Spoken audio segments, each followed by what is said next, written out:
Baiklah murid-murid semua, wakil pidato untuk mewakili sekolah kita pada kali ini ialah Pilih Azam, cikgu. Pilih Azam, cikgu. Pilih Azam, cikgu. Adam bin Rahman. Tapi aku kan kalah tahun lepas. Tapi cikgu, Cikgu percaya kamu boleh buat lebih dari itu. Cikgu percayakan kamu, Adam. keesokan harinya, saya berdiri di hadapan anda untuk menyampaikan susah. Aku boleh buat lebih baik. Aku akan berjaya.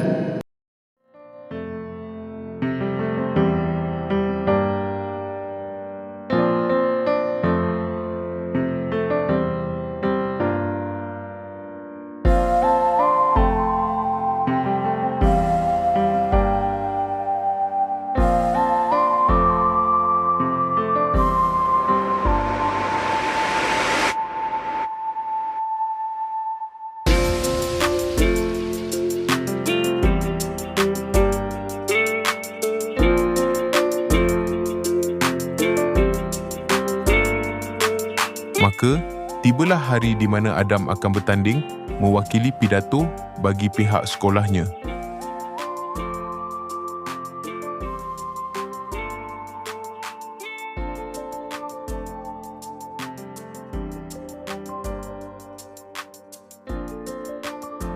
Dia telah berjaya memenangi tempat ketiga untuk pertandingan tersebut. Bak kata Rocky, "It ain't about how hard you hit. It's about how hard you get hit and keep moving forward." Sekian daripada saya. Terima kasih.